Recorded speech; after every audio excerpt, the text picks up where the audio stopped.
Kisah ini merupakan lanjutan kisah saat Dewi Bhairavi memberikan anugerahnya kepada Garuda, dan saat itu di Istana Ular Kalia dan Taksaka sedang berlatih. Taksaka berkata, tidak mudah mengalahkanku Kalia. Kalia berkata, tapi tidak ada salahnya mencoba untuk menang. Dewi Kadru berkata, sangat bagus anak-anakku, sangat bagus Kalia.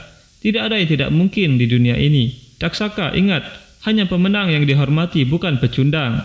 Mereka kemudian melanjutkan latihan dan tiba-tiba Dewi Diti muncul di sana. Melihat Dewi Diti, Kadru berkata, Taksaka, Kalia, cukup bermainnya. Kalian pasti lelah, pergilah untuk makan. Mereka semua kemudian pergi. Kadru berkata, apa yang membawamu ke sini hari ini setelah bertahun-tahun? Dewi Diti berkata, anak-anakku mengatur kerajaan surga, jadi aku akan memiliki lebih banyak tanggung jawab. Aku tidak punya waktu untuk disia-siakan, Kadru. Bagaimana kau tahu itu, Kadru? Kamu sibuk menonton duel antara putra-putramu. Kadru berkata, menghadapi siapa anak-anakmu bertarung akhir-akhir ini, ataukah setelah mengalahkan para dewa, mereka menjadi terlalu percaya diri. Kamu harus tetap waspada. Aku bertanya-tanya dari mana dan kapanpun, siapa saja bisa menyatakan perang.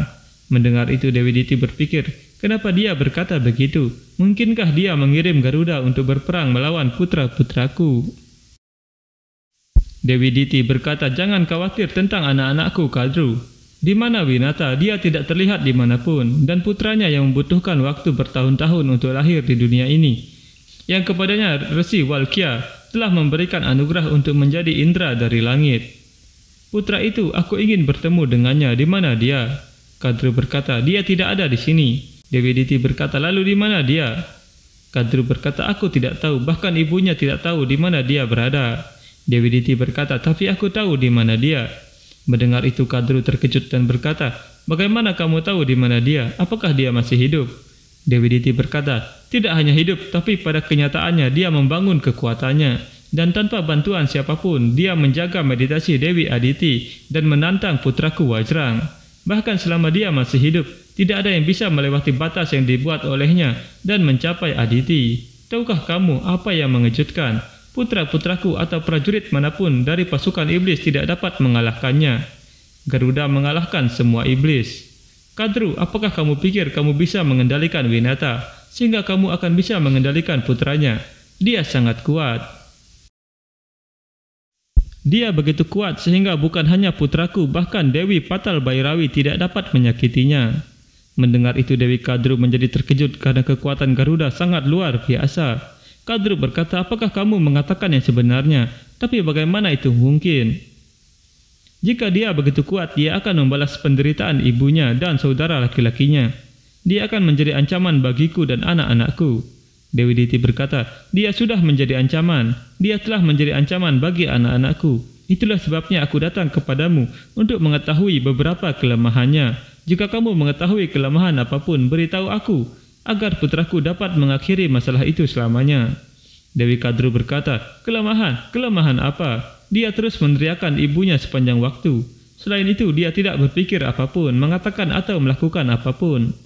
Mereka kemudian melihat Dewi Winata keluar dari gubuknya, dan Dewi Diti berkata, aku mengerti.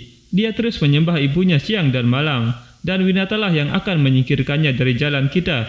Saat itu, di medan perang, Garuda mengingat ibunya dan berkata, ibu, aku sangat mengingatmu, sehingga aku sangat ingin mendengar suaramu, dan sekarang, bahkan hatiku sudah mulai memanggil suara itu.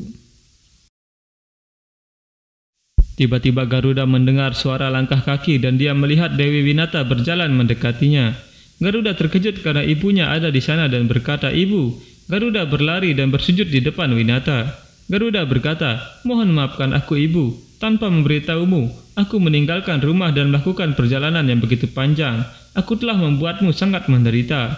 Mohon maafkan aku. Tetapi bahkan tidak satu saat pun berlalu di mana aku tidak mengalami rasa sakitmu. Setiap kali kamu khawatir dan memanggilku, suaramu merobek hatiku. Pada saat itu, aku merasa ingin terbang dan datang kepadamu dan mendengarkan omelanmu lalu dimanjakan olehmu. Tetapi bahkan jika aku menginginkannya, aku tidak bisa kembali ibu. Aku tahu bahwa kamu tidak ingin aku mengetahui kebenaran masa lalumu. Aku tahu bahwa kamu telah mengatakan kepadaku bahwa aku harus menerima nasib menjadi seorang pelayan. Tetapi aku Garuda, putramu, tidak dapat menerima ketidakberdayaanmu ini. Itu sebabnya aku ingin tahu kapan, bagaimana, dan mengapa kamu menjadi pelayan Bibi Kadru. Oleh karena itu, untuk menemukan jawaban atas pertanyaanku, aku harus pergi darimu, Ibu. Dengan melakukan itu, aku dapat melakukan perbuatan mulia apapun. Aku telah banyak menyakitimu. Mohon maafkan aku, Ibu. Garuda bangkit dan berkata, Ibu, aku tahu kamu marah padaku.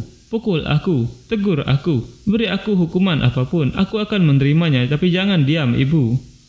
Tolong katakan sesuatu, Ibu. Mohon tegur aku. Winata menarik Garuda dan berkata, mari kita pulang. Garuda berkata, Ibu, tolong dengarkan aku. Winata berkata, tidak ada yang tersisa untuk didengar dan dikatakan, Garuda.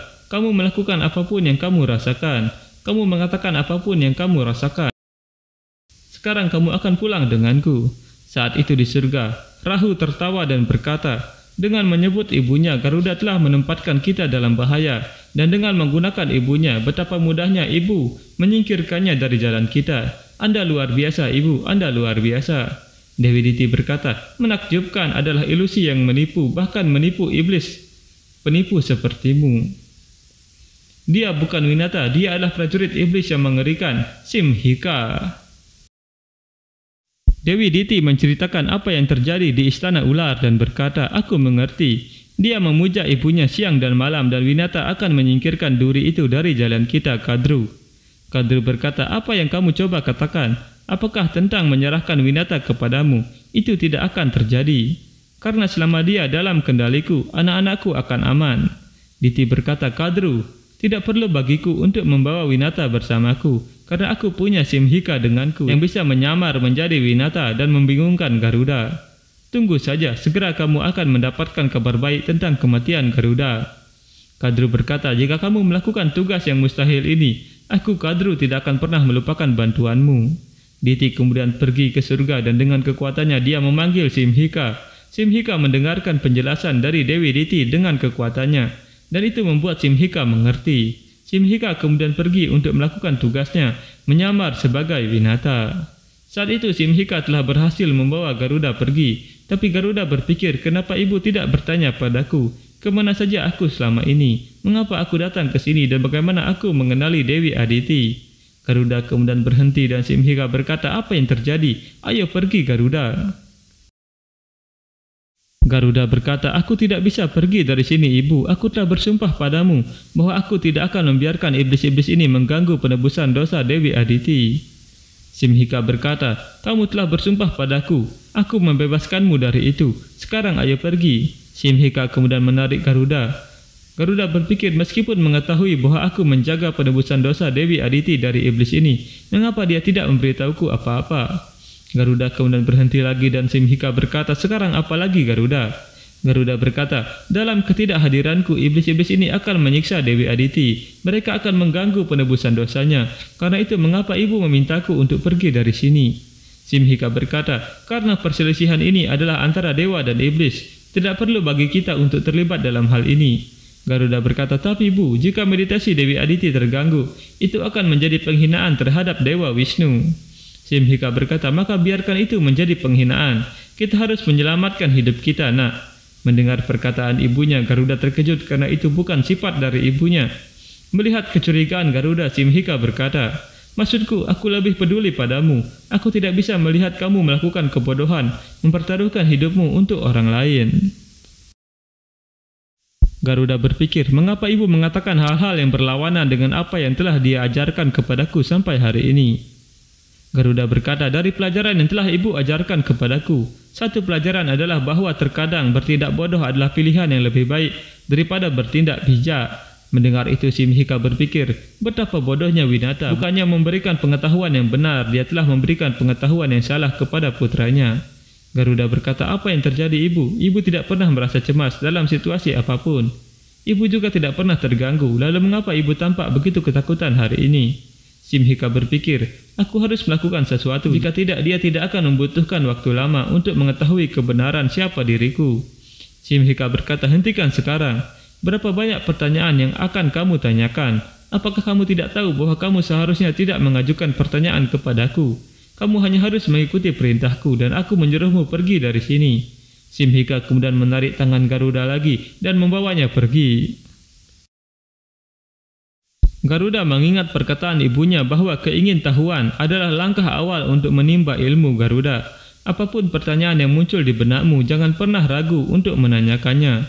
Garuda berpikir, dia mengajariku hal-hal baru persis berlawanan dengan apapun yang ibu ajarkan kepadaku sampai sekarang. Tapi kenapa? Garuda kemudian berhenti lagi dan Simhika berkata, apakah kamu memiliki lecet di kakimu? Mengapa kamu berhenti setiap saat? Garuda berkata, ibu, aku merasa sangat lapar. Ini akan sangat larut saat kita sampai di rumah. Haruskah kita makan sesuatu sebelum kita pergi? Simhika berkata, mengapa kamu tidak mengerti? Kita tidak bisa diam di sini. Apapun yang ingin kamu makan, pulanglah dan makan. Garuda semakin curiga dan dia mengingat tentang ibunya lagi. Saat dia merasa lapar, ibunya Winata membuatkan makanan untuknya dan dia makan dengan lahap. Garuda berkata, ibu, apakah kamu begitu marah kepadaku sehingga meskipun mengetahui bahwa aku lapar, itu tidak berpengaruh padamu? Simhika berkata, bagaimana kamu bisa merasa lapar dengan begitu cepat lagi? Beberapa waktu yang lalu kamu memakan Gajasur dan Singha Muka. Garuda terkejut dan berkata, bagaimana ibu mengetahuinya? Ibu baru saja datang ke sini kan? Lalu bagaimana ibu bisa mengetahuinya?